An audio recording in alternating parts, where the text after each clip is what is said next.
So let's talk about Detroit post-pandemic. We are 2 years or almost 3 years since the bottoming out, I guess, of downtowns. Give me your assessment of Detroit. How are we doing, and how are we doing compared to other cities? Well, look, I mean, remote work has taken its toll on every downtown of any large metropolitan area in America. Overall, across the country, according to the best data we have, downtowns are about 50% back to offices are about 50% filled.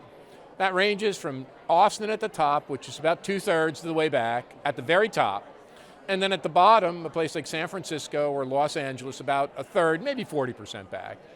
From what we know about Detroit seems right about the average.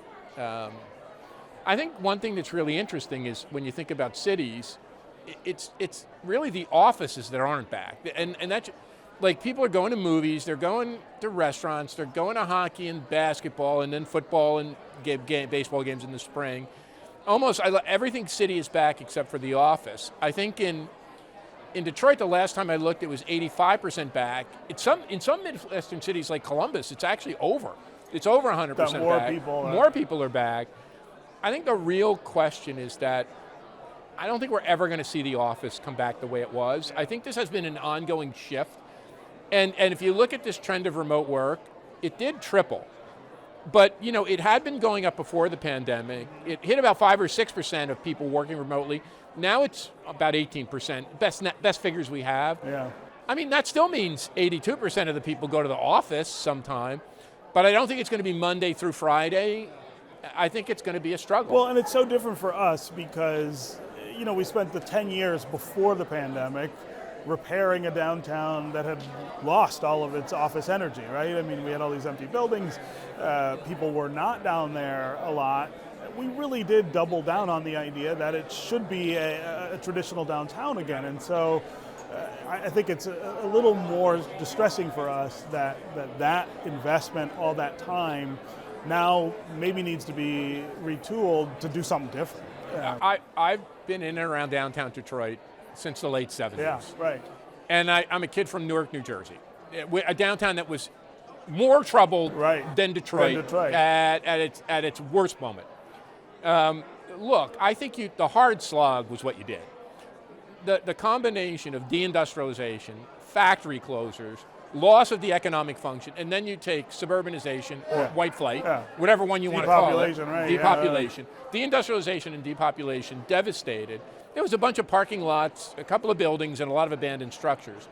You really, if you think about what happened here over the past decade, you've done a lot. I don't think this is quite as bad. And really, I've now been studying the history of central business districts. It's not like they emerged in 1920 and stayed static.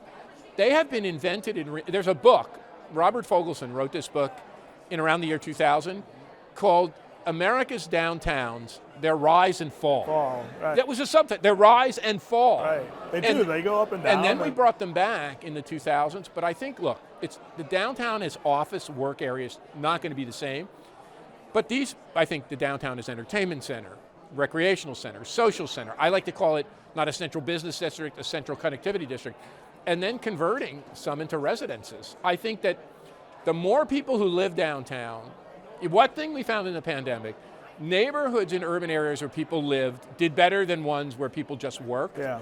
So I think our next move is going to have to be creating more live, and the other one is making our downtowns more family friendly, which is going to be another big challenge. Yeah, so that was what I was going to ask, is if you want to repopulate downtowns with residents, the way that we're building right now doesn't really do it. I mean, we're building a lot of 500 square foot studios, those kind of things. If you have children, you want a 2-bedroom, maybe you want a 3-bedroom. We have almost no 3-bedroom apartments being built in downtown Detroit. And the same is in Philadelphia or Cleveland or even, well, not so much Chicago and certainly not New York, but I think that in America, the downtown has been seen as either a place for the young, you know what I'm saying, kind of a hipster person who wants an urban experience, wants to go out, wants to meet other people, have friends, go on dates, or the empty nester whose kids have gone off and want to, get rid of the big house and have a condo or an apartment.